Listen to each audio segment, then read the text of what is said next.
नमस्कार दोस्तों, स्वागत है आप सभी का सरकारी अध्यापक के इस YouTube चैनल पर। और सबसे पहले आप सभी को छोटी दिवाली की हार्दिक शुभकामनाएं।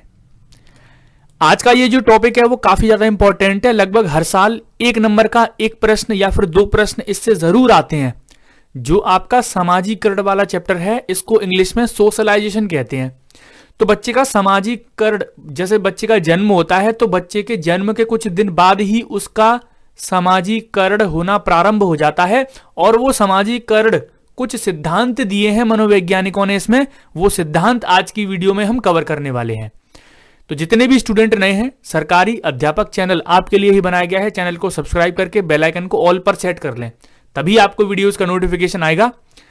चलिए, और एक एक दो दो नंबर हम कवर करते जा रहे हैं। एक एक दो दो नंबर के प्रश्न जो भी सीटेट में पूछे जाते हैं, हम उनको पक्का करते जा रहे हैं। आज हम सामाजिकरण के सिद्धांत पढ़ने वाले हैं, जिसमें सबसे पहला सिद्धांत है स्वदर्पण का सिद्धांत। अब बच्चे का जो सामाजिकरण है वो कई तरह से होता है। बच्चा जब समाज में आता है तो उसका सामाजिकरण होने लगता है, सबसे पहले उसके घर में, फिर उसके बाहर। ठीक है, तो इस पर सबसे पहला सिद्धांत दिया है स्वदर्पण का सिद्धांत। यह सिद्धांत किसने दिया है? कूले ने। किसने दिया है? मनोवैज्ञानिक है कूले। ठीक है, क्या कहते हैं कि इस सिद्धांत के अनुसार सामाजिकरण सामाजिक अंत्यक्रियाओं पर आधारित होता है। यानी कि जो बच्चे का सामाजिकरण है वो समाज में जो भी क्रियाएं हो रही हैं उन पर आधारित है। ठीक है, कूले के इस सामाजिकरण के समूह में इसमें परिवार आता है और आसपास का वातावरण समूह मानव विकास को विकसित करने में प्रथम पाठशाला है। यानी कि कूले कहते हैं कि बच्चे का जो सामाजिकरण है, समाज में जो भी अंत्यक्रियाएं हो रही हैं उस पर आधारित होता है।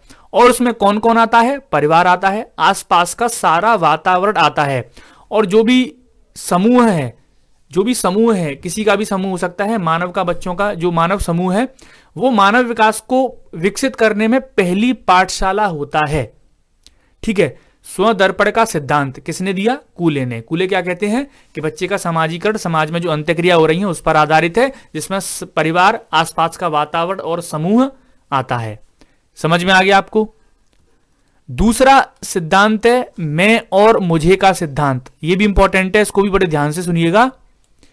इसको दिया था, इस सिद्धांत का प्रतिपादन किया था मीड महोदय ने। किसने किया था? मीड महोदय ने। मीड महोदय कहते हैं हम समाज में अपनी भूमिका का निर्वाह करते हैं और मैं की भावना विकसित होती है। जैसे ही बच्चा समाज में आता है और जो भूमिका है अपनी वो निर्वाह करता है, यानी कि समाज में आकर कोई भी अपनी बात कहता है तो उसमें मैं की भावना विकसित होती है। किसकी? मैं ये बोल रहा हूं, मैं ये बोल रहा हूं, है ना। इसके बाद समाज में आने पर, जब वो समाज में अच्छी तरह से आता है तो उसमें मुझे की भावना विकसित होती है। यानी कि इसका क्रम याद रखिएगा, बहुत इंपॉर्टेंट है। सबसे पहले बच्चा जब समाज में आता है तो मैं की भावना विकसित होती है, इसके बाद समाज में उसमें मुझे की भावना विकसित होती है। यह सिद्धांत किसने दिया है? मीड महोदय ने। किसने दिया है? मीड महोदय ने। तीसरा जो सिद्धांत है वो है सामूहिक प्रतिनिधित्व का सिद्धांत। सामूहिक प्रतिनिधित्व का सिद्धांत किसने दिया है? महान दार्शनिक है दुर्खिम। किसने दिया है? दुर्खिम ने। इसमें क्या है? प्रत्येक समाज में अपनी विचारधारा होती है, मूल्य यानी कि वैल्यूज होती हैं, अपने भाव होते हैं, अपने विश्वास होते हैं, आदर्श, संस्कार तथा मान्यताएं प्रगतिशील अवस्था में होती हैं। यानी कि ये सारी जो चीजें हैं समाज में, अच्छा ये बात इंपॉर्टेंट याद रखना, ये लाइन बहुत इंपॉर्टेंट है। प्रत्येक समाज में जो भी विश्वास है, हमारे आदर्श हैं, हमारे संस्कार हैं, हमारी मान्यताएं हैं, ये हमेशा प्रगतिशील अवस्था में होती हैं। प्रगतिशील अवस्था में यानी कि चेंज होती रहती हैं, हम इनमें संशोधन करते रहते हैं। जैसे देखा होगा ना आपने, हमारी पुरानी जो संस्कार हैं, मान्यताएं हैं, हम पहले अंधविश्वास ज्यादा चलता था, अब क्या है? अंधविश्वास कम चलता है ना। तो आपने देखा होगा ये सारी क्या है? ये सारी चीजें प्रगतिशील हैं, यानी कि इनमें संशोधन होता जा रहा है, जिसका बालक जन्म से ही अनुकरण करता है। और इन्हीं सब चीजों का बालक जन्म होता है, समाज में आता है तो इन सब चीजों का अनुकरण करता है और इसी से उसका सामाजिकरण होता है। तो सामूहिक प्रतिनिधित्व का सिद्धांत किसने दिया था? दुर्खिम ने। ठीक है, जिसमें बच्चे का सामाजिकरण कैसे होता है?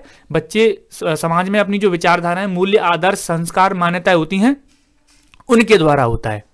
ठीक है, तो सामाजिकरण वाले चैप्टर में केवल 3 सिद्धांत हैं। इन्हीं 3 सिद्धांतों को आपको ढंग से याद कर लेना है, इससे बाहर प्रश्न आपका नहीं जाएगा। अच्छे से याद कर लेंगे तभी आप इसके जो प्रश्न आएगा उसको कर पाएंगे। ठीक है, चलिए, ये सामाजिकरण का चैप्टर था। और जिसको भी सीटेट परीक्षा के लिए बुक्स चाहिए तो वो चाक्षु पब्लिकेशन की बुक्स खरीद सकता है। जिसका लिंक डिस्क्रिप्शन में मैंने दिया है, या फिर आप ऑफलाइन किसी भी शॉप पर जाकर परचेज कर सकते हैं। इनकी एक संपूर्ण गाइड बुक अलग आती है, इसके अलावा बाल विकास की बुक अलग है, बाकी अलग अलग सब्जेक्ट्स की बुक आती हैं। इसके अलावा इनका प्रैक्टिस सेट भी आता है, तो प्रैक्टिस सेट भी आप परचेज कर सकते हैं, है ना। और इसका लिंक मैंने डिस्क्रिप्शन में दिया गया है, एक बार चेक जरूर कर लेना, है ना। इन बुक्स को एक बार चेक जाके जरूर कर लेना। चलिए दोस्तों, ये सामाजिकरण की प्रक्रिया वाला जो चैप्टर है उसमें से सामाजिकरण के सिद्धांत थे। उम्मीद करता हूं आपको वीडियो समझ में आ गई होगी।